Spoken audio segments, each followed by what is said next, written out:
we study about the classification of colloids. You are familiar with this colloids. Colloids is an intermediate state between true solution and suspension. So, you know that solution are classified into three types: true solution, colloids and suspension. Colloids are those whose particle size is between 1 nanometer to 100 nanometer.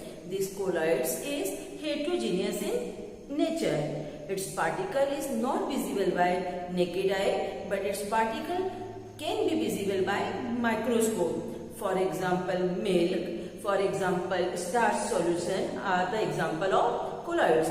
Now, we study classification of colloids on three bases. First is on the basis of physical state of component. Second, based on nature of interaction between component. Third, based on type of particles of dispersed phase. So, classification of colloids on the basis of physical state of dispersed phase in dispersion medium. So, what is this dispersed phase? The component which is present in smallest quantity in colloidal solution is called dispersed phase. Similarly, the component which are present in large amount in colloidal solution is called dispersion medium. So, on the basis of the dispersed phase in dispersion medium, they are classified into following. Suppose if dispersed phase is solid, means solid component in smallest quantity, and dispersion medium is also solid, then the type of colloid is called solid soul. For example, gemstone. If dispersed phase is solid but dispersion medium is liquid, then colloidal solution is called soul. For example, paint, oil paint, gold soul, etc. Similarly, if dispersed phase is solid and dispersion medium is gas, then type of colloid is aerosol. Example, smoke, dust. So, what is this soul? It is a colloidal solution in which a solid is dispersed in a liquid.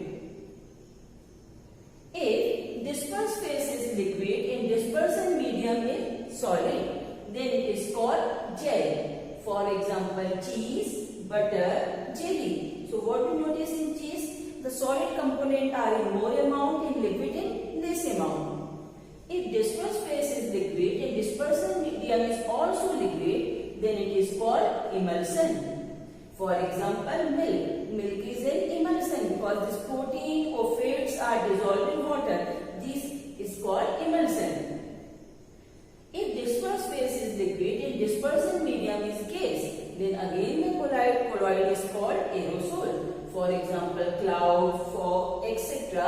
are the example of aerosol. So, what is aerosol? When dispersion medium is gas and dispersed phase may be solid or liquid. If dispersed phase is gas and dispersion medium is solid, then it is called solid foam. For example, foam or rubber. If dispersed phase is gas and dispersion medium is liquid, then type of colloid is called foam. For example, soda water. So, what we notice in soda water, carbon dioxide gas is dissolved in water. Means gas is dispersed phase and then water is dispersion medium. Colloid of gas in another gas is not possible because they form homogeneous, and we know that colloid is heterogeneous. Example of various types of colloid. First, the example of solid soul. We know that the example of solid soul is colored glass. Soul example, paint, smoke, cheese, fog, froth, emulsion, foam.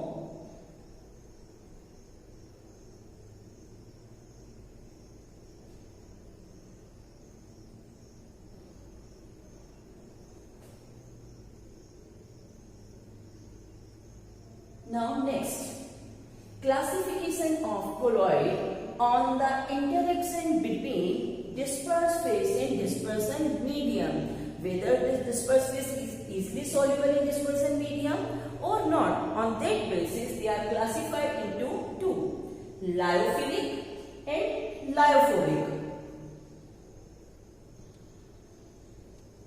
So what is this lyophilic? Philic means loving in nature. So in these colloidal system, the dispersed phase have strong affinity for the dispersion medium. Means dispersed phase easily dissolve in dispersion medium, or it is also called liquid loving colloid. Lyo means liquid, philic means loving. So we get the term liquid loving colloids. These colloids are reversible in nature.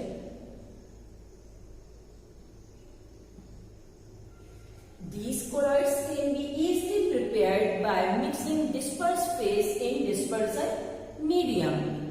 They are quite stable and cannot be coagulate easily. Coagulate means precipitate easily. They cannot be precipitate easily. For example, you can easily prepare starch solution by dissolving starch powder in water.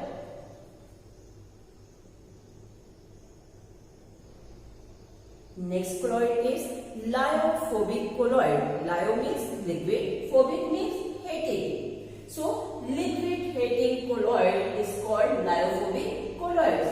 So these colloids cannot be easily prepared because they have no or very little affinity toward dispersion medium. Then how can we prepare this lyophobic? So it can be prepared by some special method. These are irreversible in nature. These are unstable, so easily precipitate. Lyophilic is stable, so cannot be easily precipitate, but it is unstable, so easily precipitate. They can be obtained only by a specific method. For example, salt of silica, salt of silver iodide, metal sulfides, etc. Now, comparison between lyophilic and lyophobic salt. So, how you compare between both? First, they easily prepared. Who? Lyophilic. Lyophilic easily prepared. They cannot be prepared easily. They are heavily hydrated. They cannot be much hydrated. They are reversible. Lyophobic are irreversible. Lyophilic are stable. They are unstable. Their viscosity is much higher than that of dispersion medium. Its viscosity is same that of dispersion medium. Its particle not visible by naked eye but can be visible by ultramicroscope. Not visible by naked eye but visible easily under microscope. Lyophilic particle have no charge or very little charge, but lyophobic have fixed charge.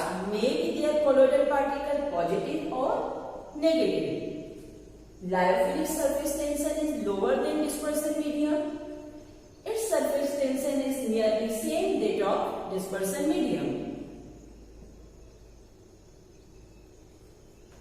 Lyophilic particle may migrate in either direction or may not migrate at all. But the particles of lyophobic salt migrate in particular direction depending on the nature of particle. If the particle is negative in nature, then it moves toward positive electrode. If particle is positive in nature, it moves toward negative electrode.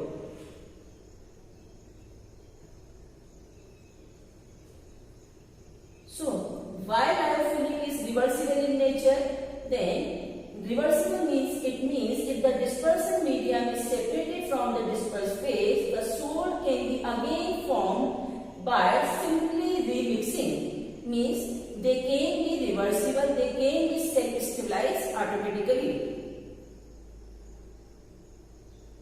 So, in this way we learn two classifications. First, on the basis of interaction between dispersed phase and dispersion medium. Second, on the basis of nature of dispersed phase and dispersion medium. Now the last classification is based on the type of particles of dispersed phase. On the basis of type of particles on the dispersed phase, they are classified into three: multimolecular, macromolecular, and associated. So what is this multimolecular colloid?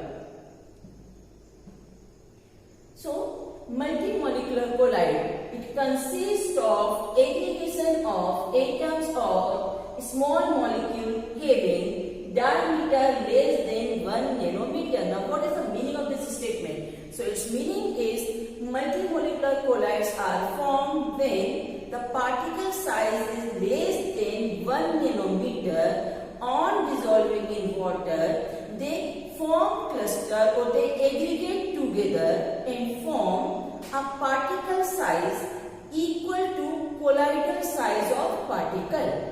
Then it is called multimolecular. I repeat again, multimolecular are formed when smallest size of particle on dissolving in water aggregate together and form a size of particle equal to colloidal.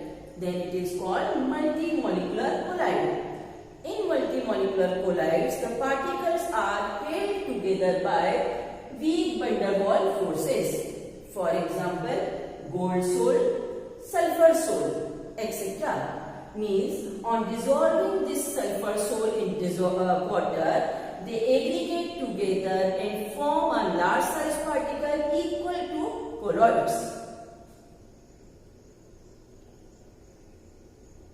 Now, macromolecular colloids.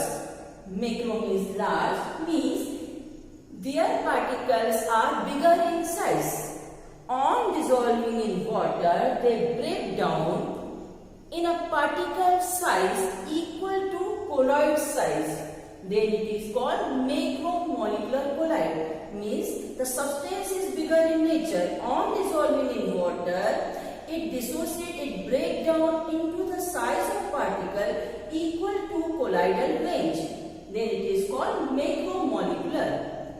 These are generally polymers. For example, starch. Starch particles are bigger in size. On dissolving in water, they break down into a smaller size particle whose range is equal to colloids.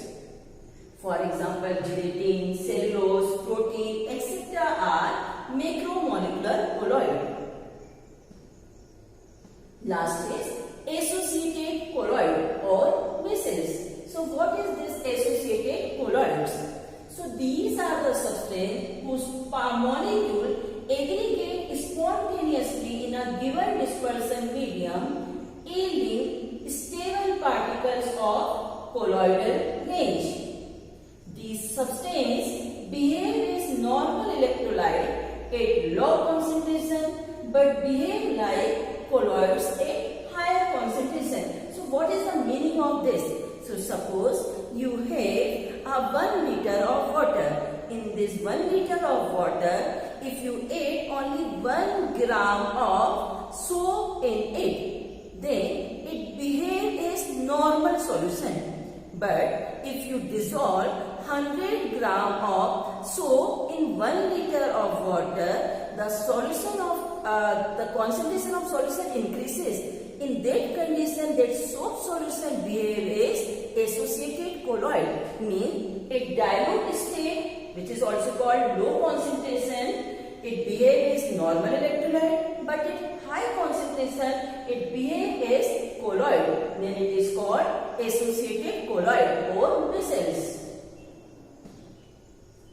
They are obtained by the formation of aggregated particle at higher concentration. You are familiar with micelles. What is micelles? The cluster of soap molecules is called micelles. So the formation of this associated colloid takes place at higher concentration. So soap and synthetic detergent are the example of it. Now the formation of micelle takes place only at particular temperature. The temperature is called trough temperature. What is trough temperature? the particular temperature at which the formation of missile takes place is called Kraft temperature. Similarly, there is one word called CMC. It is called critical missile concentration. So, what is it? So, when the formation of missile takes place at particular concentration, then it is termed as CMC. For example, for soap, the value of CMC is 10 to the power minus 4 to 10 to the power minus 3 moles per liter. On dilution, these colloids revert to the individual ions. So, this is the representation of soap molecule. You are familiar with what is soap molecule? Sodium salt of higher carboxylic acid is called soap molecule. For example, sodium stearate. In this sodium stearate, this part is water loving, that part is water hating or water repelling or water attracting.